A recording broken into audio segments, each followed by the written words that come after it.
Welcome students to chemistry concept. This is Pankaj Singh और हम पढ़ रहे हैं haloalkanes and haloarenes from the NCERT text book.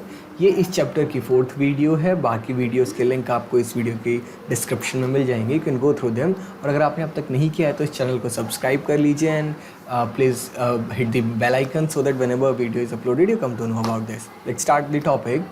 और आज का टॉपिक है केमिकल रिएक्शंस और chemical properties of haloalkanes and haloarenes. और बेसिकली 3 टाइप की केमिकल प्रॉपर्टीज़ हम पढ़ेंगे: nucleophilic substitution, elimination and reaction with metals. Nucleophilic substitution सबसे इंपॉर्टेंट है और इसी के अंदर आता है SN1 and SN2। Nucleophilic substitution की मैकेनिज्म है। इसके ऊपर मैंने एक सेपरेट वीडियो बनाई है, उसका आपको लिंक दिखाई दे रहा होगा अभी। You can watch that video. बहुत ही डिटेल में एक्सप्लेन है SN1 SN2। बट पहले तो ये चैप्टर ही पढ़ लेते हैं, शुरू कर लेते हैं इस टॉपिक को। ओके, सो सबसे पहले हम पढ़ेंगे द फर्स्ट टाइप ऑफ, इस वीडियो के अंदर हम basically first type of reaction he cover करने वाले हैं and that is nucleophilic substitution reactions. सबसे पहले बात आती है कि न्यूक्लियोफाइल है क्या। What is a nucleophile? Class, nucleophile is nucleus loving species. Nucleophile is nucleus loving, or we can say positive charge loving. So positive charge loving कौन होते हैं? या तो होते हैं एनायंस, जैसे हेलोजन्स खुद ही न्यूक्लियोफाइल्स हैं। OH नेगेटिव है, CN नेगेटिव है, NO2 नेगेटिव है, एट्सेट्रा। या फिर those which have lone pair of electrons, जैसे अमोनिया के पास एक लोन पेयर है तो ये एक न्यूक्लियोफाइल हुआ। वाटर भी कई बार न्यूक्लियोफाइल की तरह बिहेव करता है because it also has lone pair. Okay, so यहाँ पे लिख भी रखा है इन लोगों ने, you can see that nucleophiles are electron rich species.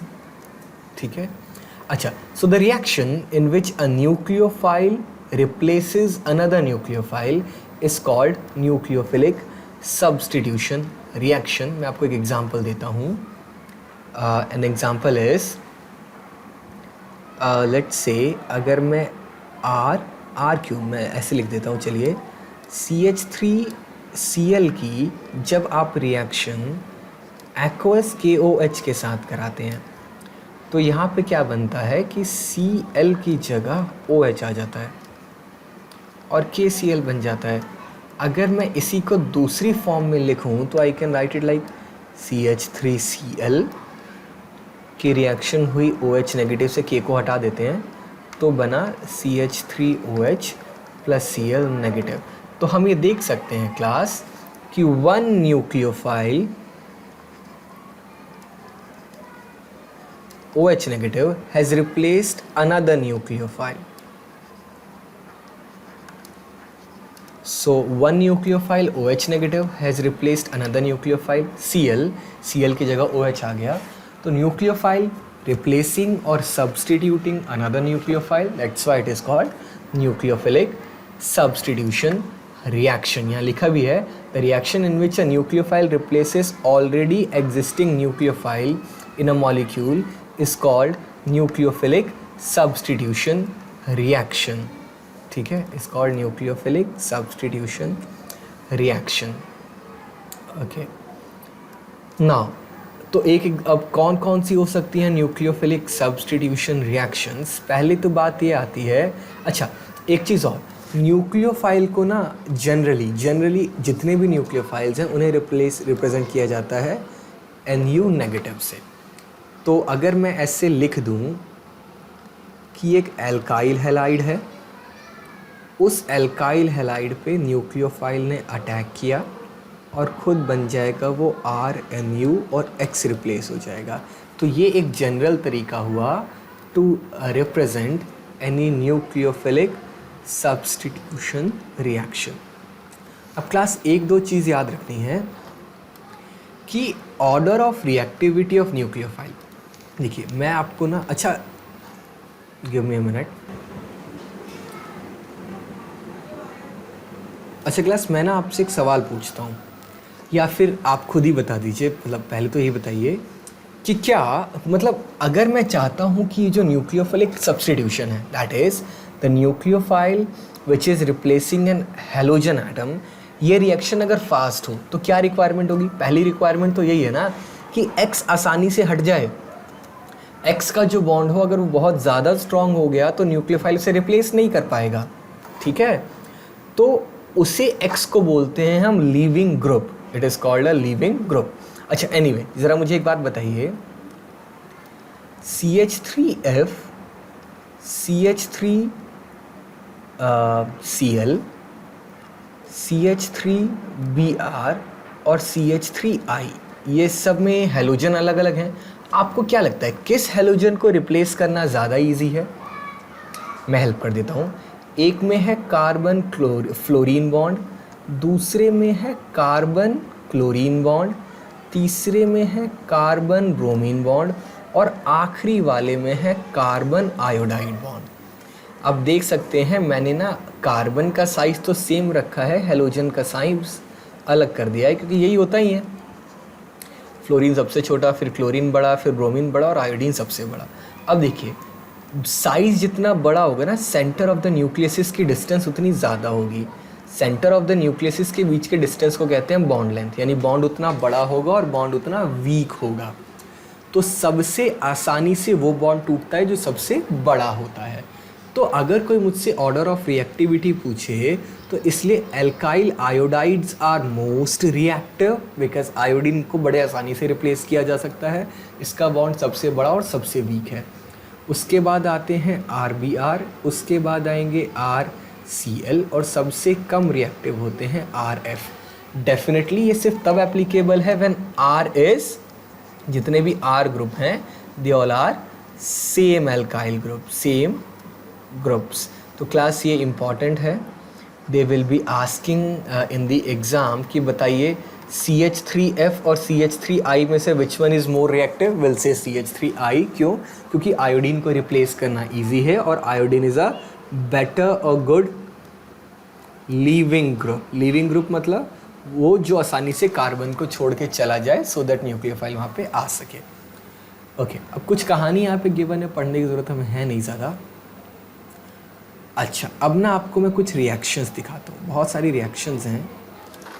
Nucleophilic substitution reactions में ना सबसे पहली जो रिएक्शन है, मैंने अब आपको ये कह सकता है कि मैंने इतने सारी लाइंस स्किप कर दी, बेटा लाइंस टू लाइन पढ़ के होएगा भी क्या? मैं आपको वो पढ़ा रहा हूँ ना जो काम का है, यहाँ पे कुछ है नहीं। यहाँ पे जो मैंने बताया वही लिखा हुआ है कि आप देख सकते हैं कि uh substitution reaction takes place at halogen atom called leaving group, जो छोड़ के गया वो लीविंग ग्रुप है। Departs as halide ion, since the substitution reaction is initiated by a nucleophile, it is called nucleophilic substitution। जो बता मैंने रखा है वही है सिंपली। अच्छा, अभी मैं आपको अभी और क्या बताने वाला हूँ कि वो न्यूक्लियोफिलिक सब्स्टिट्यूशन रिएक्शंस होती कौन कौन सी हैं, ठीक है? यहाँ कुछ दे रखा है इन्होंने कि भैया जैसे कि मैंने आपको बताया था कि जब मैं KOH के साथ रिएक्शन कराता हूँ तो OH होता है और ROH बन जाता है। मैं पहले समझा देता हूँ फिर मैं आपको बता दूँगा कि ये है क्या। देखिए, अगर सबसे पहली तो रिएक्शन है रिएक्शन विद एक्वस KOH। अगर मैं किसी एल्काइल हैलाइड की रिएक्शन एक्वस KOH या फिर एक्वस NaOH, क्लास एक्वस लिखना बहुत ज़रूरी है क्योंकि हम देखेंगे अभी अल्कोहलिक KOH भी आएगा, से रिएक्शन कराते हैं। तो जैसा मैंने आपको अभी बताया भी था कि OH रिप्लेस कर देता है Cl को, इट्स अ न्यूक्लियोफिलिक सब्स्टिट्यूशन। यानी कोई मुझे बोले कि अगर लेट मी राइट कि अगर मैंने क्लोरोईथेन की रिएक्शन एक्वस KOH के साथ कराई तो बताइए क्या बना? तो आंसर आ जाएगा ethanol plus KCl, that's it. अच्छा, एक रिएक्शन और देखनी है आपको, और वो रिएक्शन क्या है कि लेट्स से अगर मैं RX की रिएक्शन KCN के साथ कराता हूँ, पोटेशियम साइनाइड के साथ, तो मुझे मिलता है RCN प्लस KCl, ठीक है? और अगर मैं give me a second class, इसी RX की रिएक्शन अगर मैं AgCN के साथ करा देता हूँ तो मुझे मिलता है RNC प्लस AgX। अच्छा, मैंने ऊपर Cl लिख दिया ना, Cl की जगह it's better to write X only. अब ये बड़ा ही सरप्राइजिंग सी बात है क्लास, एक्चुअल में दोनों में न्यूक्लियोफाइल तो साइनाइड ही हैं, लेकिन एक में बन रहा है साइनाइड, दूसरे में बन रहा है NCN आइसोसाइनाइड। क्या रीज़न है इसका? उसका रीज़न, और ये बहुत इंपॉर्टेंट है क्लास, बहुत इंपॉर्टेंट है, बात ये है कि जो हमारा साइनाइड है ना, cyanide CN negative, this cyanide is an ambident nucleophile. यहाँ पे लिखा हुआ है it is an ambident nucleophile. Ambident nucleophiles क्या होते हैं? एम्बिडेंट न्यूक्लियोफाइल्स वो होते हैं groups like cyanide and nitrites possess two nucleophilic centres and called, they are called ambident nucleophiles. Actually जो साइनाइड है ना, उस वो ना, ठीक है, कोई न्यूक्लियोफाइल तो है, लेकिन वो बॉन्ड जो है कार्बन की तरफ से भी बना सकता है और नाइट्रोजन की तरफ से भी बना सकता है। उसके पास दो ऐसे एटम्स हैं which can be use to form bond. तो ऐसे न्यूक्लियोफाइल्स को हम एम्बिडेंट न्यूक्लियोफाइल कहते हैं। जब वो कार्बन की तरफ से बॉन्ड बनाएगा तो साइनाइड बनेगा, और नाइट्रोजन की तरफ से बनाएगा तो वो आइसोसाइनाइड बनेगा। So uh nucleophile which can form bond from more than one side is called ambident nucleophile. अच्छा, तो ठीक है, कार्बन से ही बना सकता है, साइनाइड से ही बना सकता है, बट क्वेश्चन ये है कि एक केस में लाइक KCN के केस में उसने कार्बन से बॉन्ड क्यों बनाया, और AgCN के केस में उसने नाइट्रोजन से क्यों बनाया?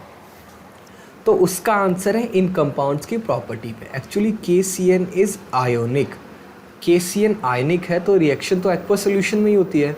तो आयनिक सब्सटेंस का हम जानते हैं कि वो आयोनाइज हो जाते हैं। So because KCN is ionic, तो वो साइनाइड आयन टोटली फ्री है, यानी उसका कार्बन एटम भी फ्री है और नाइट्रोजन एटम भी फ्री है। तो उसकी मर्जी है कि वो किस साइड से बॉन्ड बनाए। पर देखिए, ऐसा होता है कि carbon carbon bond is stronger than carbon nitrogen bond. हम जानते ही हैं कि अगर सेम टाइप के एटम्स के बीच का बॉन्ड हो तो वो स्ट्रॉन्ग होता है। तो जब साइनाइड के पास दोनों ऑप्शंस हैं तो वो प्रेफर करता है कि वो कार्बन की साइड से बॉन्ड बनाए, because carbon can form a stronger bond with the carbon और it can act as a stronger nucleophile. अच्छा, फिर AgCN में क्या दिक्कत है? AgCN में मेन दिक्कत ये है कि ये कोवेलेंट है।